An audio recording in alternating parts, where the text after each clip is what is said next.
أعوذ بالله من الشيطان الرجيم. بسم الله الرحمن الرحيم. هو الذي أرسل رسوله بالهدى ودين الحق ليظهره على الدين كله وكفى بالله شهيدا. محمد رسول الله والذين معه أشداء على الكفار رحماء بينهم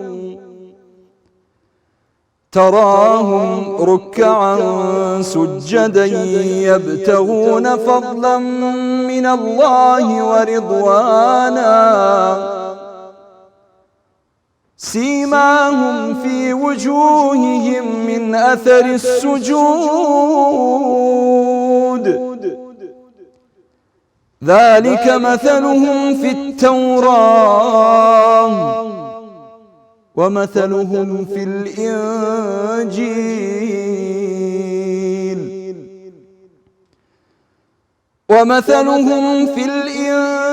الإنجيل كزرع أخرج شطأه فآزره فاستغلظ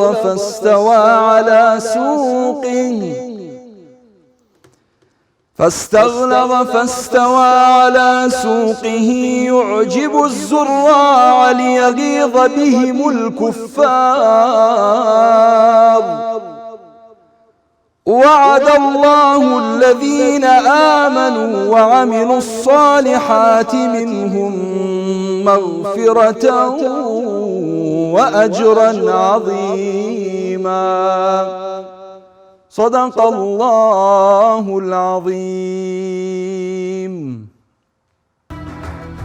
بسم الله الرحمن الرحيم.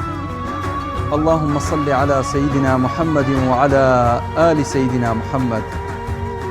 اللهم صل على سيدنا محمد وعلى آل سيدنا محمد. اللهم صل على سيدنا محمد وعلى آل سيدنا محمد وسلم تسليما كثيرا إلى يوم الدين. سلام و رحمتی خواتان لێبێ بینەران و بیسەران و خۆشەویستانی کەناڵی ئاسمانی پەیام و بەرنامەی دوانگەی خەڵک. دوای ماوەیەکدا بڕان بە جوانترین تەوەر و ئەڵقەی ئەم جارەی بەرنامە بە خزمەتان گەیشتینەوە، ئەویش بە بۆنەی یادی لەدایکبوونی سەروەری مرۆڤایەتی، تاجی سەرمان، ڕابەرمان، سەرۆک و سەرکردە و قائیدمان، پێشەوامان محەممەدی نازدار صلى الله عليه وسلم. داواکارم لە خوای پەروەردگار لە یادی لەدایکبوونی محەممەد المستەفا صلى الله عليه وسلم زیاتر خۆڕاگر و پتەوتر و بەردەوام و ئیستیقامەمان پێ ببەخشێ لە پێناو ئەم دینە جوانەی ئیسلام بتوانین بجەنگین دژی ناعەدالەتی و زوڵم. پێغەمبەر صلى الله عليه وسلم بۆ نەهێشتنی ناعەدالەتی و زوڵم و زۆرداری و حقد و بغز و چینە هات. پێغەمبەر صلى الله عليه وسلم پێغەمبەری کۆتایی نێو پێغەمبەرانی ئازیزی خوددا بوو.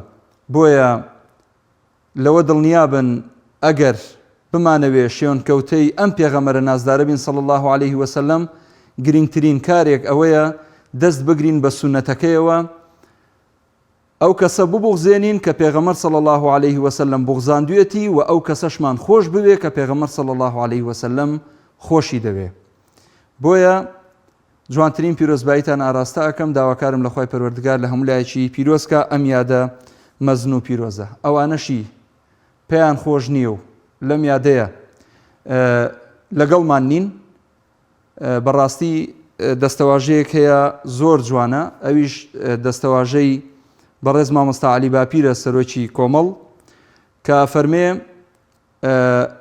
لە کەم زانستی و لە عەقڵ بچووکی ڕەنگە تەحەمولی ئەمە نەکەن و ئەم یادەیان پێپەسەند نەبێ و قبوڵیان نەبێ و بە بیدعە ناوزەندی بکەن. بۆیە ئێمە شانازیەکەین بە پێغەمبەری سەروەرمان صلی الله عليه وسلم، هیوادارین کە شەفیعی هەموو ئێمەمانان بێت و ئێوەش بە هەمان شێوە.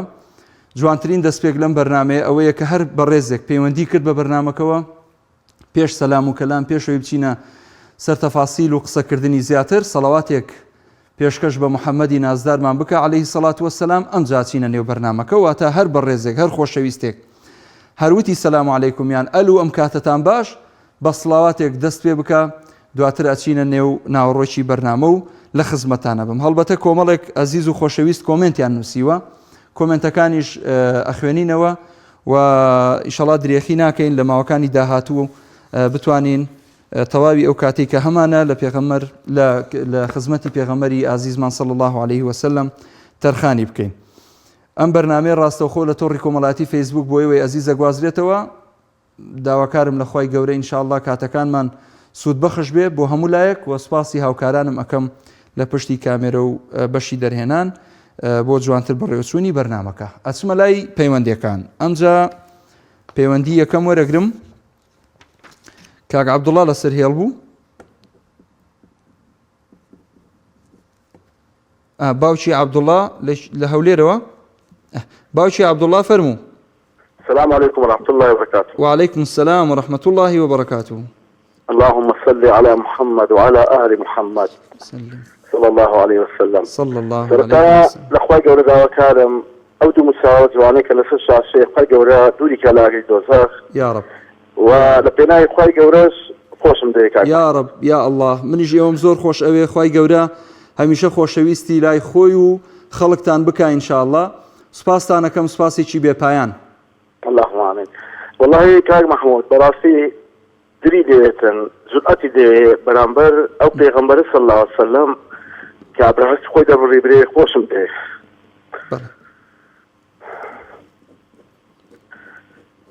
بەڕاستی دین و ئیمانەکەمان وا کەس بووە وا لاواز بووە تەماشا دەکەینێ کەسانە ئیدعای شوێنکەوتی پێغەمبەری خوا دەکەن صلی الله عليه وسلم بەڵام لە کردەوەدا پێچەوانەی سنەت پێغەمبەری خوا صلی الله عليه وسلم. پێغەمبەری خوا صلی الله عليه وسلم یەکێک لە فەرمودەکانی دەفەرمێ کە هاوڵێک دێتە خزمەتی دەفەرمێ ئەی پێغەمبەری خوا صلی الله عليه وسلم ئێستا ئەتوو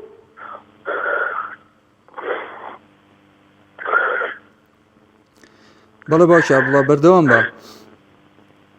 دەفەرمێ ئێستا بەردەوام لە بەرچاومان ئەی پێغەمبەری خوا صلی الله عليه وسلم لە قیامەتێ پلۆپایەت و بەرزە چۆن ئەتوو دەبین و ئەی خۆشەویستی خوا صلی الله عليه وسلم. پیغمبر خدا صلی الله علیه وسلم باوش لید فرمی المرء مع من احب يوم القيامه.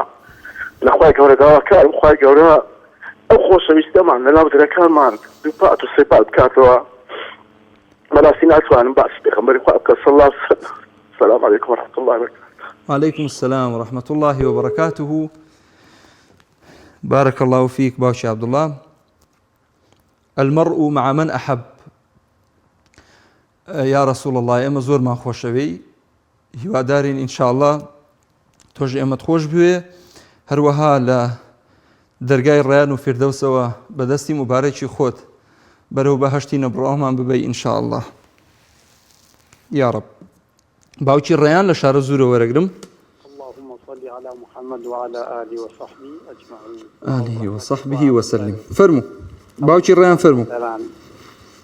الله ورحمتي فاضة زي ذا همون صلينا بهرانا الله يقال لبرز مع مصطفى محمود برز خوشويسي خالی رازی بێ یا ڕەبی دەنگە بەرز کەرە باوکی ڕیان سپاسە دەکەم زۆر خۆشحاڵم لە خۆشەوی بەڕاستی مامۆسای گیانێمە خۆشحاڵی خۆمان دەرەبڕین بۆ پیرۆزبایی لە موسڵمانان و ئیماندارانەکەین لەم مانگە پیرۆزە لە دایکبوونی ولادەی پێغەمبەری خوا صلی الله علیه و سلم بەڕاستی خوای تەبارەک و تەعالی ئەو پێغەمبەر عەزیز و خۆشەویستەی ناردووە بۆ ئێمە ئەگەر بشێ و ئەو نەبوایە خوانەوەسە یعنی لە گومڕاییکی زۆر خەتەر و هەموو بەشەرێتیش حقا حەمد و سەنای خوای بکردە حتا بە موسڵمانانەوە حتا وەکە بێباوەڕەکانیش بەڕاستی ئێمە ئەبێ خۆشحاڵ بین لە هەموو کاتێکە لە هەموو دەقە و سەعاتی و ستانەیەکیشە لە هەموو ڕۆژێکە بە تایبەتی لەم مانگە پیرۆزە ئێمە ئەبێ خۆشحاڵ بین مامۆستای گیان موسڵمانان ئیمانداران نەبێ هەمومان شوێنکەوتی بەرنامەکەی خوا و پێغەمبەری خوا صلی الله علیه و سلم و وزۆر سپاسی بەڕێز دەکەین یاخۆنمونی مسلمانان و بەڕێزیەوەی زیاد بێ و باکار لە مسلمانان و برادرانیش نەگرم و سپاس دەکەین زیاد بێ و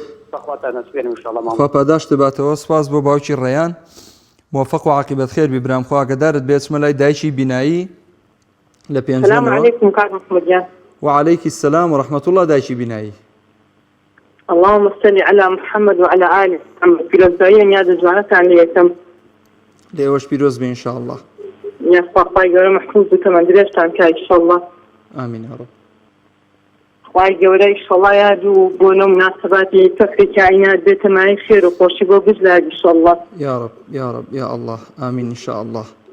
لا واي دعاء خير عن ليتم دعاء خير كانت كان محمد جان دوشت عن مكة وخواهي قولة محفوظة إن شاء الله. خی گەورە موفقتان کە ئەگەر نەخۆشن خوا شیفاتان بە، ئەگەر دەردێکتان هەیە خی گەورە لی نەجاتتان بە ئینشاءالله. خی گەورە عاقبەت خێرتان کە داواکارم يا لقى جنابي اشتا يخفى لقى جنابتا وخواهي قولة شلالة في الدوسي على ببشر نك عبراكم. خالتان ڕازی مع صوجي لبخاتي وخواهي جانا. خالتان ڕازی بێ ئینشاءالله. خوا خۆشی بێن. سپاسان دەکەم دایکی بینایی، زۆر سپاس، دەستان خۆش بێ دووبارە بۆ پەیوەندیەکەتان لە پێنجێنەوە. موفقتان كاوسر إن شاء الله. برنامجتان كالدين وطيوتيجي خوي إن شاء الله بإذن إخوة. ئامین یا رب. ڕێز و حرمەتوان بۆ خانەوادەی بەڕێستان، خوا ئاگادارتان بێ. ئەچمە لای باوکی سەیوان لە هەولێرەوە. السلام عليكم كاك محمود. وعليكم السلام ورحمة الله وبركاته. باوکی سەیوان اللهم صل على سيدنا محمد وعلى آل سيدنا محمد وسلم تسليما كثيرا إلى يوم الدين. فرموا قربان.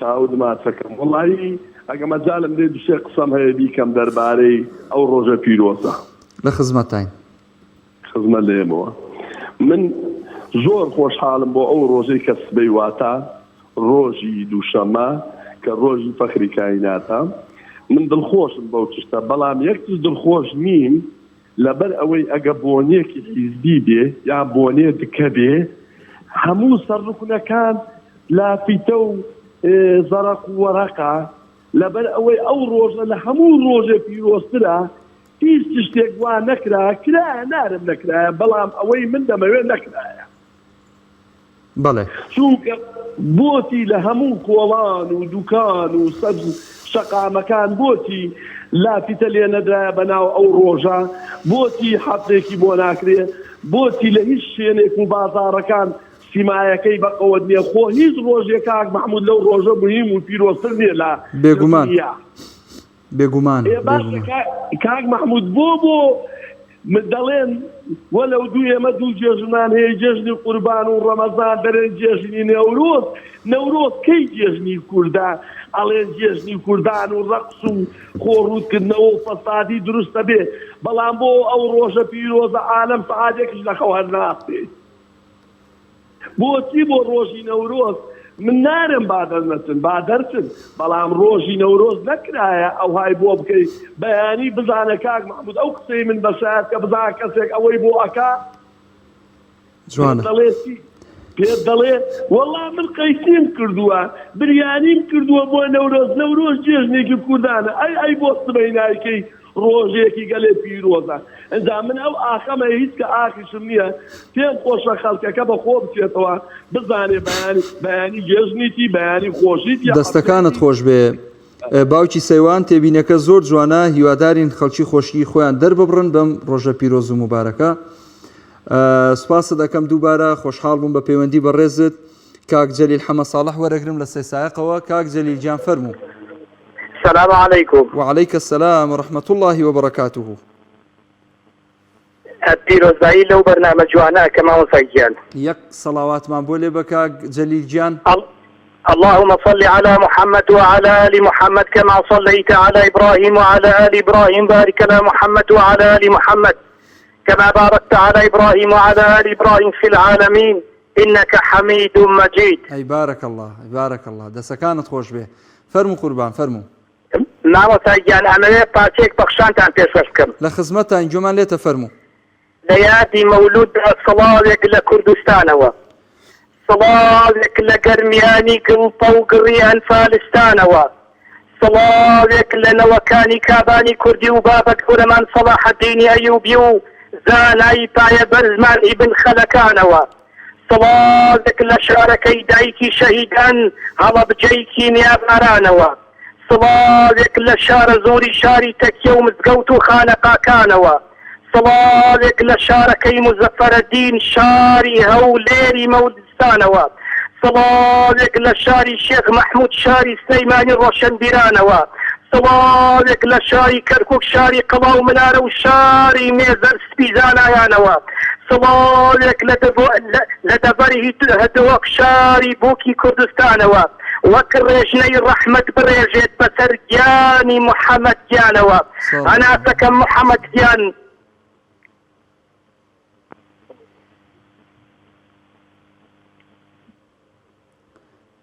کاک جەلیل سەوتی نەما هەلو کاکە جۆمان لێتە بەردەوام بە هەناسەکەم محەممەد گیان ئەم نیشتیمانە ئاشقی تۆیە بست بە بستی ئەم خاکەتی نۆی دڵۆ پێ لە نووری تۆیە ڕۆح و دڵم محەممەد گیان ڕێگەم دوور هەموو دەستەم خوێناویە تەنها بۆ دیداری تۆ ڕۆح و گیان و فیدایە ئەی خۆشەویستەکەی دڵان ئەی پەیامبەری ئەرز و ئاسمان دەزانم چاک دەزانم تۆش نیشتیمان خۆش دەوێت لەبیرمە لەو کاتەی لە مەکە دەریان کردی تەنها یاری تۆ خوای گەورە و سەدیقت بۆ قەت لەبیرین دەرکردی لەبیرمە چاوەکانت تینۆک تینۆک فرمێسکیان لێدەهاتە خوارێ ڕوومەتی تەڕ دەکردی بۆ ئەو شارەی کە بۆ ئەو شارەی بەجارێ بۆ ئەو شارەی کە تیایدا لەدایک بووی بۆ ئەو شارەی کە بە سەدان یادگاری گەورەی کردی بۆ ئەو شارەی کە فێری ئیقڕە بیسمی ڕەبیکی کردی بەڵام موژدە بێ مستەفاکەم ئێستا هەر پارچەیەک لەم کوردستانە بووە بە مەککە گەنج و پیر و مناڵ لە دووری تۆ دڵیان تەنگە هەناسەکەم محەممەد گیان ئاخۆکەی بێ بە ئارەقینە و چاوانت خۆمان بێدار بکەینەوە ئاخۆکەی بێ بە ئاوی دەستێژەکەت ڕوومەتمان بشۆینەوە ئاخۆکەی بێت بە دەستە مبارەکەت ئاوی کەوسەر نۆشکەینەوە محەممەد گیان هەناسەی ملیۆنەها کوردی مسلمان خۆشمان دەوێت بەڵێنت پێ دەدەینەوە هەموو ساڵێک لە یادی لەدایک بووندا بەڵێنەکەمان نوێ دەکەینەوە بە چاوی دڵش پێ دەڵێین ئەوە کوردستانە بۆ بە مەملەکەتی مەولستان هەموو ئەم خاکەش لە یادی لەدایک بووندا بۆن و بەرامەی تۆی لێدێ خۆشمان دەوێت محەممەد گیان بیلبیلەی چاوی کوردی کوردستان اللهم صل على محمد وعلى آل محمد ئەحسەن دەستەکانت خۆش بێ سوپاسە دەکەم کاک جەلیل گیان دەست خۆش بۆ پەخشانەش زۆر زۆر سوپاس هەچمە لای دایکی عەبدوڵڵا لە گوندی مەلاوەیسەوە سلام علیکم عەلەیکی سەلام و ڕەحمەتوڵڵا خوشکە بە ڕێزەکەم کاک مەحموود گیان دەستخۆشی بەرنامەکە دێتم خوا لێ ڕازی بێ یا ڕەبی سەڵاواتێکمان بۆ لێ بە ئینشاءڵڵا على سيدنا محمد وعلى آله وصحبه وسلم دووبارەی کەرەوە سيدنا محمد وعلى آله وصحبه وسلم بەڵێ دایکی عەبدوڵڵا بەردەوامە لە خزمەتین کاک مەحموود گیان زۆر دەستخۆشی بەرنامەکە لێەکەم پیرۆزدای ئەم ڕۆژە پیرۆزەی لێەکەم لە هەموو مسڵمانی جیهان پیرۆزی ئاخا ئینشاءڵڵا خوای گەورە بخێر و ئینشاءڵڵا دایکی عەبدوڵڵا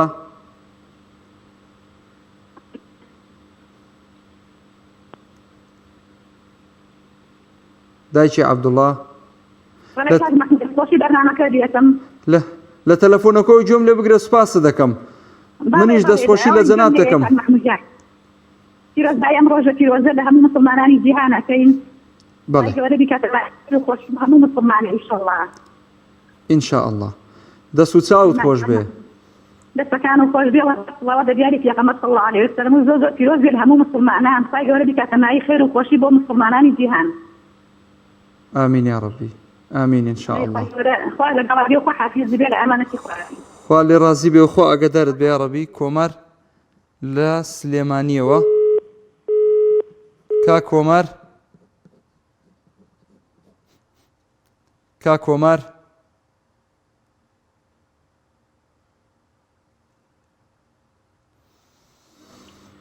کا کۆمارجیان فەرموو کا کۆمار سەوتی نەهات کا کۆمار داخرایەوە سپاسی یەکەم خۆشەویستان زۆرێک لەو ئەزیزانەی ئێستا بینەری ئەم بەرنامەیەن لە تۆڕی کۆمەڵایەتی فەیسبووکەوە کۆمنتیان بۆمان نووسیوە سوپاسی یەک بەیەکیانەکەم من ئەتوانم ئاماژە بەناوەکان بکەم چونکە کۆمنتەکان هەم زۆرن هەم دوور و درێژن تێیدا زۆربەی هەرە زۆری سەڵاواتە لە دیداری محەممەد چ فەزلێک خوا بێمێ بەخشی و الحەمدولیلا ئەم سات و کاتانەتمان تەرخان کردووە بۆ سەڵاوات لە دیداری محەممەد صلی الله عليه وسلم کە خوای گەورە ئەفەرمێ بسم الله الرحمن الرحيم إن الله وملائكته يصلون على النبي يا أيها الذين آمنوا صلوا عليه وسلموا تسليما اللهم صل على سيدنا محمد وعلى آله وصحبه وسلم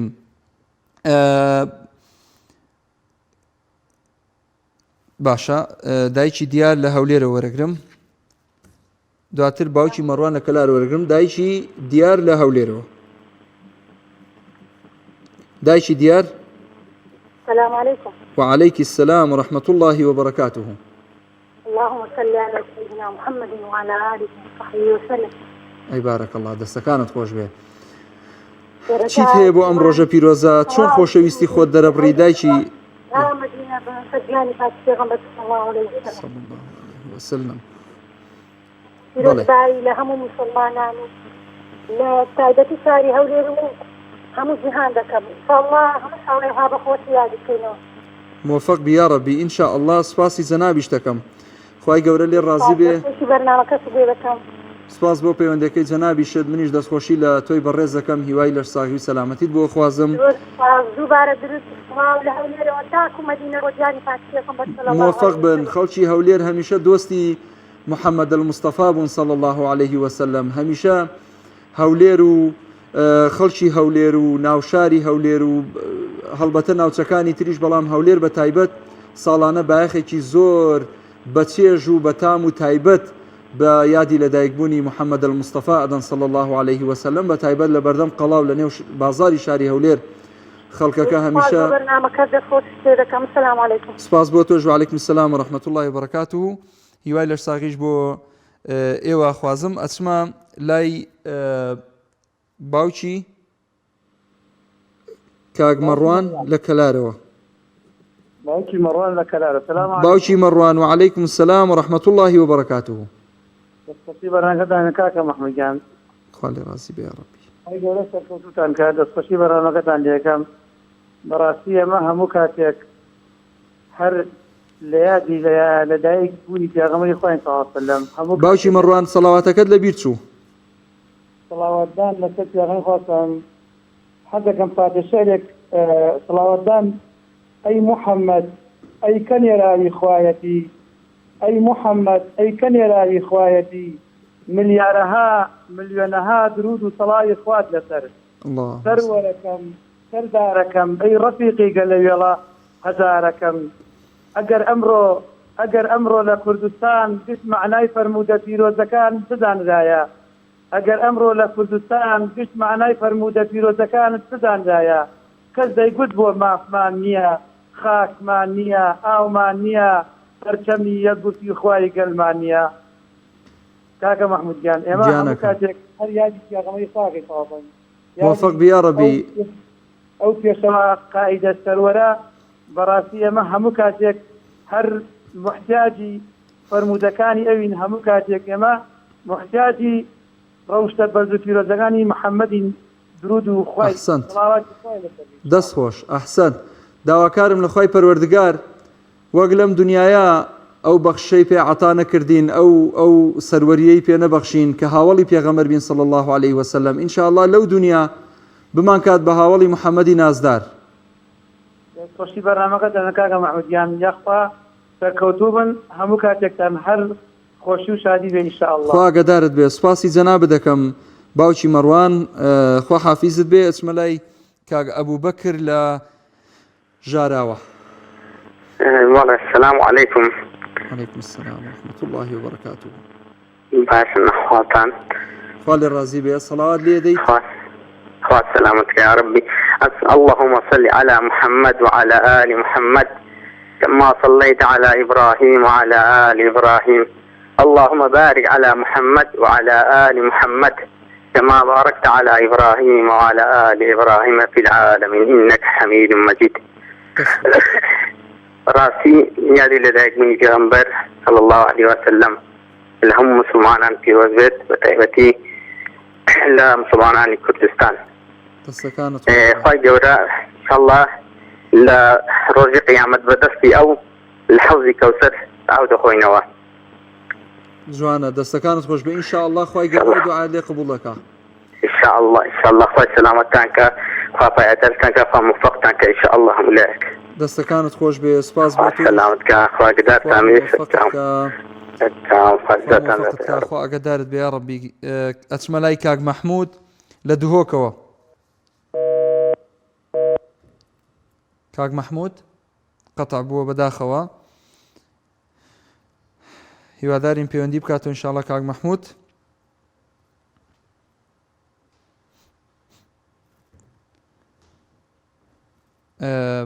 بینەرانی بەڕێز و خۆشەویست بەردەوامی لەگەڵتان ئەچمە لای پەیوەندیەکی تر باوکی سوهەیب لە چەمچەماڵەوە وەرەگرم باوکی سوهەیب السلام عليكم. وعليك السلام ورحمة الله وبركاته. محمد جناب شكرا شكر. موفق بيا ربي.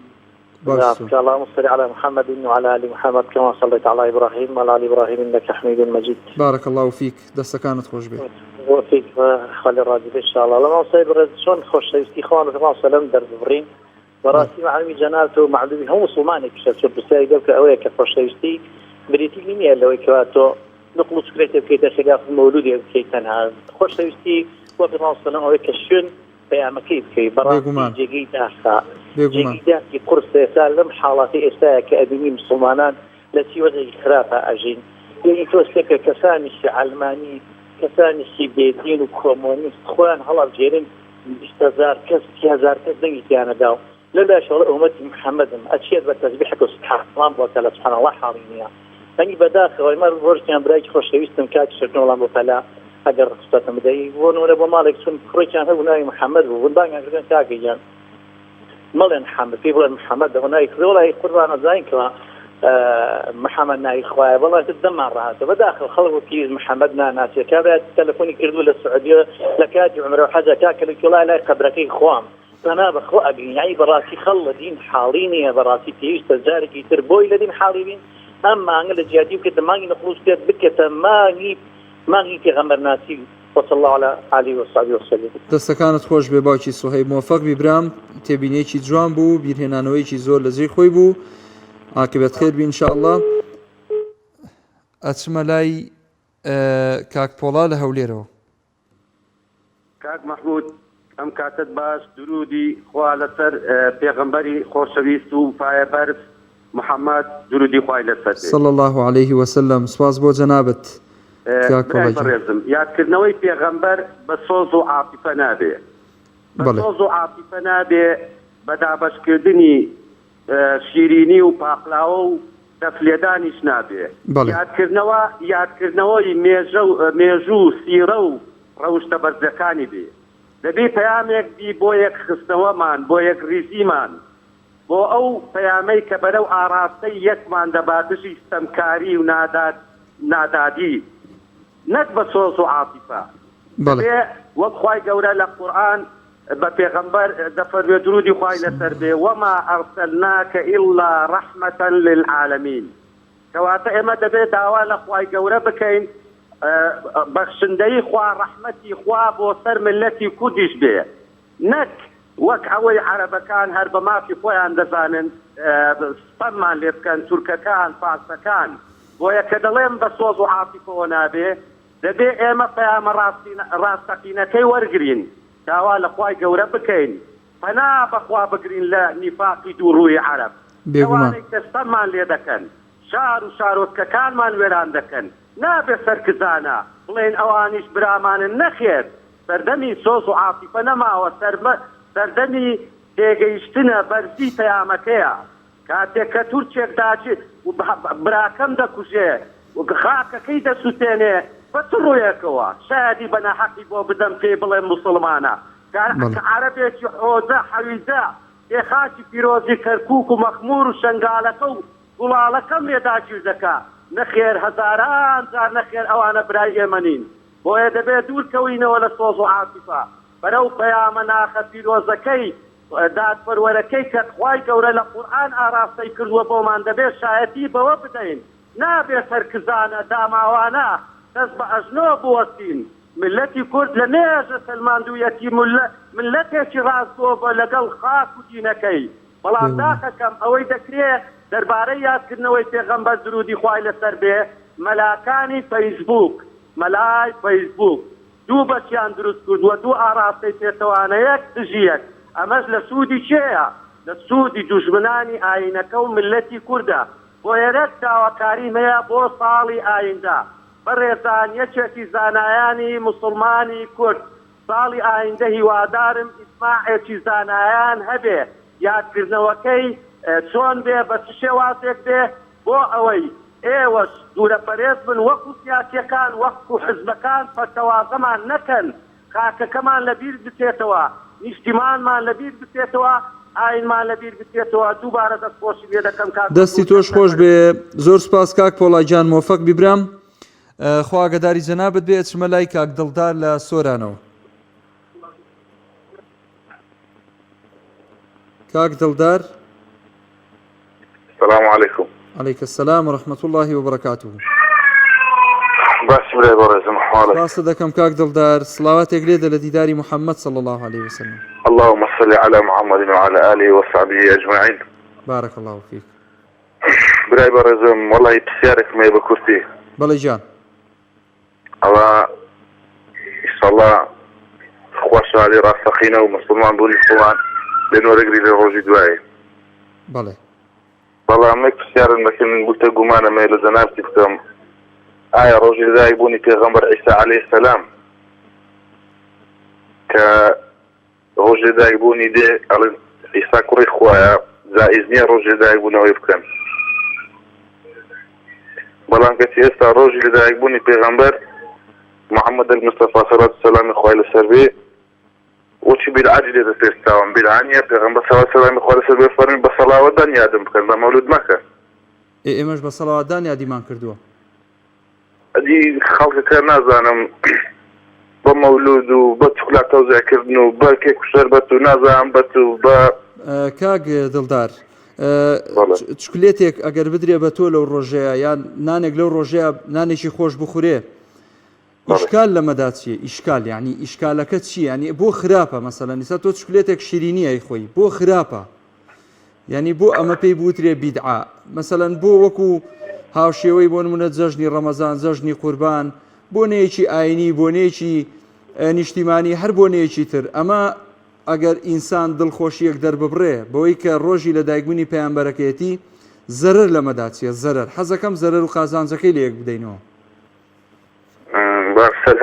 زەرەر و قازانجەکەی یەک ئەمە خۆی تەبارەکە و تەعالە ئەفەرمووی جەژنمانەیە جەژنی ڕەمەزان و جەژنی قوربان تەواوە ڕۆژ لە دایکبوونی پێغەمبەر محەممەد المستەفا صلی الله علیه و سلم خوا لەسەربی نایکەی نەجەژن ئەگەر بیکەی نەجەژن ئەبیتە سێ جەژن مسلمان دوو جەژنی هەیە جەژن نییە خۆی ئەمە دڵخۆشیەکە بە یادی لە دایکبوونی محەممەد صلی الله عليه وسلم لەو ڕۆژەدا خەڵک دڵی خۆشە ینی بۆ بین مەسەلەن پێچەوانەی کەینەوە بڵێن نەخێر هیچ دڵخۆشیەکی تێدا نییە جا محەممەد المستەفا لە دایک بووە لە دایک بووە ینی بۆچی مەسەلەن چ پێویستەکە دڵت خۆش بێ تۆ ئەم پرسیاراکەی تۆ خۆت ئەمە ینی ئەلحەمدولیلا جەنابەت موسڵمانی حتمەن چونکە هەم سڵاواتت لێدا هەم بەگەرمگوڕیەوە بەشداریت کردووە بەڵام ئایا زەرەر لەوەدا هەیە ئەگەر سەڵاواتێک لە دیداری محەممەد بدەیت و بۆ نمونە ئاوا دەستکەی بە جیرفان تا چکلێتێک بدەیت بە هاوڕێکت لەو ڕۆژەدا زەرەرەکە چییە؟ شتێکی زۆر زۆر نۆرماڵە و دێ دڵخۆشبوونیشە و الحەمدولیلا حەمدسەنە دەخوای گەورە یعنی ئەتوانین بڵێن ڕۆژ بە ڕۆژ ئیسلام لە پلە و پایاکی بەرزدایە الحەمدولیلا لە ڕقینا عەزانن تێگەی لە ڕقیم العیدەکانن دەستەکانت خۆش بڵێ قسەکەت لە جێ خۆیەتی سوپاس دەکەین ئەمە جەژن نییە ئێمە موسڵمانان دوو جەژنیان هەیە ڕەمەزان و قوربان غەیری ئەمە هیچ جەژنێکی ترمان نییە بەڵام وەکو یادی لە دایکبوونی محەممەد المستەفا صلی الله عليه وسلم دڵمان خۆشە بۆی کە خوای پەروەردگار پێغەمبەرێکی نازداری بۆ ئێمە ناردووە صلی الله عليه وسلم کە لە سوورەتی قەلەمدا ئەفەرمێ وئینەکە لەعەلا خولق عەظیم هاتووە بۆ چەسپاندنی دادپەروەری دادگەری عەدالەت، بڵاوکردنەوەی محەبەت و خۆشەویستی لە ناودانی ڕق و چینە، ڕوبەڕوو وەستانەوە لەگەڵ کوفر و توغات و زوڵم و ئەو خەڵکانەی کە ناعەدالەتن. ئەمە هەمووی مای دڵخۆشکەرن بۆ ئێمە، شتی دڵخۆشکەرن بۆ ئێمە بتوانین سوود لە تەواوی ئەو خاڵە ئەرێنیانە وەربگرین کە پێغەمبەر صلی الله علیه وسلم وەکو پەیڕەو و پرۆگرام بۆ ئومەتەکەی دایناوە. جا ئێمەش دڵمان بەوە خۆشە و هیوادارین خەڵکیش بە هەمان شێوە لەسەر سنەتی پێغەمبەر صلی الله علیه وسلم، سنەتە ڕاستەقینەکە بەردەوام بن و بەردەوام بتوانن لەسەر ئەو نەهجەی کە پێغەمبەر صلی الله علیه وسلم دایناوە زیاتر خۆیان ئاشنا بە سنەتەکانی پێغەمبەر بکەن. سپاسی جەناب دەکەم کاک دڵدار، موفق بیت. ئەچمە لای پەیوەندیەکی تر. باوکی بەرزان بەشدار، باوکی بەشدار لە کەلارەوە. وعليك السلام ورحمة الله وبركاته. باوکی بەشدار. بسم الله الصلاة والسلام على رسول الله. اللهم صل على رسول الله محمد وعلى آل محمد. بله كاك محمود جان والله نازم شون بلنسكي جارة سرطاء كليك معنا بولم خلق جارنا كومالي دادگري لسنوري گرميان مرشحي نبو وبوج يمجي غيداخو لقل اويشا بداخو نازم عم ملتي يمكاتي كدما كي توكاتي هنا كي قشتي هذا علي من مسلمان وانا لكاتي جيغي داخل رنگا اگر دعوتي فرنكم خلقي وكو ماما صاح ما حاجة الرشيد دن نيري ودن نشي ونشي تفرلمان نازم ناو بينم يا ناو نيرم كيو اوانيك قالتا بدينك معنا كانوا قالتا كان رشتا لكنا كانوا هنا كان دن بيري وستي هزار دن وانا بيني وبسيطة سلماني اراخو جيغي داخل لا باسي نازم من بوقم شرم لقوم كمسلمان يعني براسي يعني عشان مسلمانتي اگر وابي نحن المسلمان نبي باش بس كذا كاتك خلقي يوكو كاك احمد اهمال كي تبرو يدن وانا بدي اما شي مسلماني كي يلا نازم براسي جاي داخل باوشي باشدار بەڵێگیان هەرچەنە بەرنامەکەمان لەسەر یادی لە دایکبوونی محەممەد المستەفایە بەس من یەک نمونەی بچووک بۆ جەناب دەهێنمەوە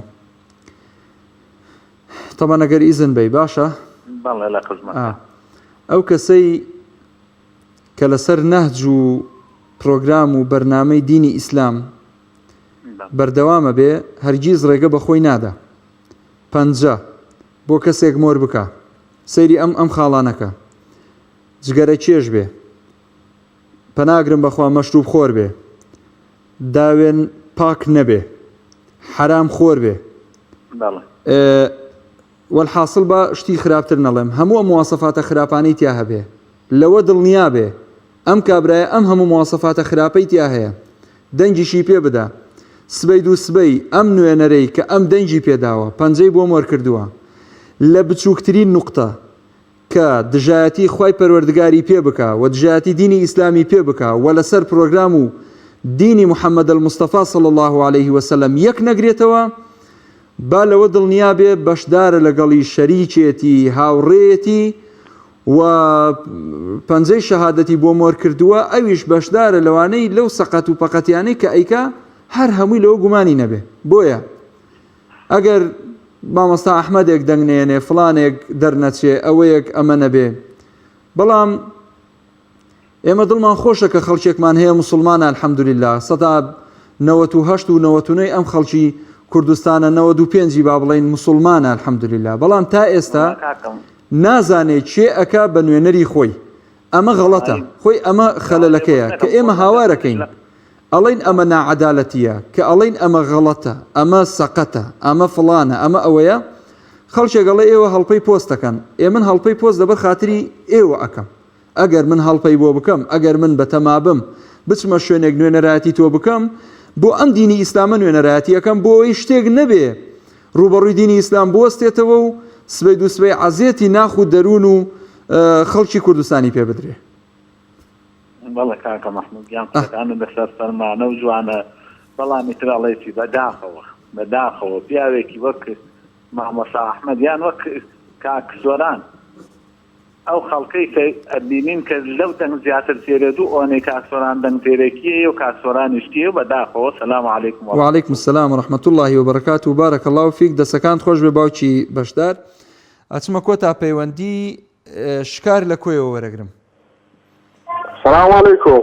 وعليكم السلام ورحمة الله وبركاته. باش براي مسلمان. سپاس دەکەم برای مسلمان. خۆشەویستی سپاس دەکەم. سەڵاواتێک لێدا. اللهم صل على سيدنا محمد وعلى آله محمد إنك الحميد المجيد. بارك الله فيك دەستەکانت خۆش بێ فەرموو کاک شکار. خۆشەویست والله چۆنیەتی خۆشەویست بۆ پێغەمبەرمان صلی الله عليه وسلم هەموو ڕۆژێک ئەدونابی ڕۆژێکی دیاری بکەیت کە خۆشەویستی بۆ پێغەمبەری دەربخەی یعنی کە خۆش صلی الله عليه وسلم کە بکەوێ ئەو پێغەمبەرت خۆش بێت و لەسەر ڕێبازەکەی بەردەوام بی دەبیش ئەوە بە دوو سنەتەکانی بکەی یعنی سنەتەکانی زندی بکەی نەک ڕۆژێکی دەرخام بکەی بری ئەوە مەولودە و ڕۆژی لەدایک بوونیتی یعنی خلافەیە لەسەر ئەوەشیدا یعنی هەندێک دەرێن لەو ڕۆژەی لەدایک نەبووە لەو ڕۆژەیدا کۆچی دوایی کردا. باش من سپاسی جەنابەت دەکەم نامێ بچمەوە مناقەشەیە لەگەڵ جەنابەت سپاس دەکەم بۆ پەیوەندەکەت موفق بی ئینشاءالله خوای گەورە هیدایەتی هەموو لایەکمان بدە ڕێڕاستمان پیشان بدە. مەولود لە سەردەمی برێن لە دوای پێغەمبەریدا برێ سەحابەکان نیان کردیتەوە مەولودیان نەکردیتەوە ئێستا کانە مەولود بوویتە وەک حەفلە و حەفلەکاریەکی دەجێڕدرێتێ. نانا ئەوە غەڵەتە وەکو حەفلە و شتیوان نییە تەنها ئەوەیە کە ئێمە خۆشەویستی نوێ دەکەینەوە نوێکردنەوەی پەیمانە ئەو ڕابەری مرۆڤایەتی ئەو پێشەوامانە لەسەر ئێمە ئافرەتێکی دەبینی پرچی ڕوتە لوقم دەبەخشتەوە لە کۆڵانەکان یعنی زیکەچی ناشەرعی لەبەرە دەرێ مەولودە ڕۆژی لەدایک بووی پێغەمبەری ئەو شتێکی شەرعیە جاکە ئەو ئافرەتەت بینی تۆش لە دڵی خۆتەوە دوعای بۆ بکەم لە خوای هیدایەتی بدەین یعنی هەر ئەوەندە مەسەلەن ئەوەی تر خۆی گەورەترین خۆشەویستیە بۆ پێغەمبەر صلی الله علیه وسلم بڵێ خوای هیدایەتی بدەی خۆی داپۆشێ لە چیزی جوان لەسەرکانی زندیکەینەوە و ڕێبازەکەی ون نەکەین یعنی بە دوو ڕێبازەکەی بکەین صلی الله علیه ئێمەش هەروواکەین پەیمان تازاکەینەوە بە دوی ڕێبازەکەی دەکەوین جەنابیشت و منیش و هەموو مسلمانان لەم ڕۆژەدا پەیمان تازاکەینەوە ئەڵێن یا رەسوول الله صلی الله عليه وسلم پەیمان بێ لەسەر بەرنامە و بنەمای ئاینی پیرۆزی ئیسلام و سنەتی تۆی نازدار لا نەدەین و داواکارین لە خوای پەروەردگار ئیستیقامە و بەردەوامیمان پێ ببەخشێ لەسەر ئەم دینە جوانە. سپاس بۆ جەنابەت بۆ پەیوەندەکەت موفق بی. یەک سواڵێکی بکەم لێت هەیە. بەڵێ گیان لۆ دەرێم لە دوای پێغەمبەری کۆچی دوای کرد صلی الله عليه وسلم لۆ سەحابەکان برێن ئەو ڕۆژ مەولودیان نەکردیا کاکە سەحابە نەیکردووە من نەیکەم سەحابە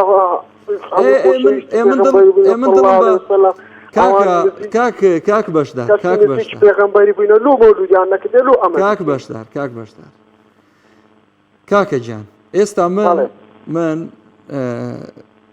دڵم خۆشە بەوەی کە پێغەمبەر صلی الله عليه وسلم لەسەر ئەو خلافەش کە جەنابەت باسێکی کە هەیە لە ڕۆژی لەدایک بوون و وەفاتی من دڵم خۆشە بەوەی کە پێغەمبەر صلی الله عليه وسلم هاتووەتە دنیاوە جا هەر ڕۆژێک هاتبێ هەر سەعاتێک هاتبێ هەر ساڵێک هاتبێ هەر وەختێک هاتبێ من وەکو مسلمانێک دڵم خۆشە بە هاتنی پێغەمبەر صلی الله عليه وسلم و پەیمان ئەدەم کە لەسەر بەردەوامی لەسەر سنەتی پێغەمبەر صلی الله عليه وسلم بەردەوام بم و ئەگەر پێشینی ئێمە سەحابەکان تابعیەکان هەر کەسێک ئەم یادەی نەکردوێتەوە کە لەوەشدا خلافەیە کە هەیە کردوێتەوە و هەیە نەیکردووە ئێمە ئەڵێن خوای جان بە جۆرەی نیەتی خۆمان لەگەڵ بکەین باش نییە ئینشاءڵڵا بە نیەتی خۆمان لەگەڵ بکە ئەگەر نیەتەکەمان وەکو خۆت ئەڵێ بۆ حەفلە و کۆمەڵی ئەم شتانە بێ ئەوە خوا ئاگای لە نیەتەکانە ئەگەریش بۆ نوێکردنەوەی پەیمان بێ لەگەڵ پێغەمبەر صلی الله عليه وسلم لەوەشدا هەر خوای گەورە ئاگای لە نیەتمانە سپاس دەکەم دووبارە بۆ پەیوەندێکەکە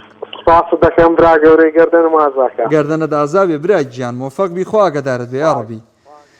خۆشەویستان ئەو کاتەی کە ماوە بەدەستمەوە ئەگەر ئەو کۆمنتانە بخوێنمەوە سپاسانەکەم برانی نەمەوە دوو خولەکەم ماوە ئاماژە بە ناوەکانەکەم کاک نەوزاد و سەید ئەحمەد و محەممەد علی و فریاد حاجی و ئەحمەد محەممەد و سامان علی نەورۆز جەمال سەمیرە ڕەوف نەجیبە عەبدول شکار خالید پەیمان بێستان سووری شاخەوان محەممەد خالید ڕەفعەت قادر ڕزگار عەبدوڵڵا ڕێبوار علی کاکل مەحموود ڕەوا شاڵی ڕێناس علی حسێن سەلاح گەشاو مەحموود، کاروان عەلی، شەیما هێمن. داواکارم لە خوای پەروەردگار بۆ کۆمنتانەی کە نووسیوتانە هەمووتان سڵاواتان لێداوە، دواتر زۆربەی نووسیوێتی شوێن کەوتووی سونەتەکانی پێغەمبەر بین صلی الله علیه وسلم. ئینشاءالله ئەوە ڕۆژێک ناوەکانتان لەسەر پردی سرات بخوێنرێتەوە، پێغەمبەر صلی الله علیه وسلم بنێرێ بە شوێنتانە لەبەر دەربڕینی ئەم خۆشەویستیەتان بۆ پێغەمبەری نازدار صلی الله علیه وسلم ببێتە شفاعەتکار و تکاکار بۆتان لەسەر پردی سرات بتان پەڕێنێتەوە بەرەو بەهەشتە نەبڕاوەکەی خۆی بەڕێتان بکە ئینشاءالله. سوپاسی یەک بەیەکی بینەران و بیسەران و خۆشەویستان مەکەم، هەروەها هاوکارانم تا ئەڵقەیەکی تری ئەم بەرنامەیە بەخوای گەورە و میهرەبانتان ئەسپێرم. اللهم صل على سيدنا محمد وعلى آله وصحبه وسلم. اللهم صل على سيدنا محمد وعلى آله وصحبه وسلم. اللهم صل على سيدنا محمد وعلى آله وصحبه وسلم.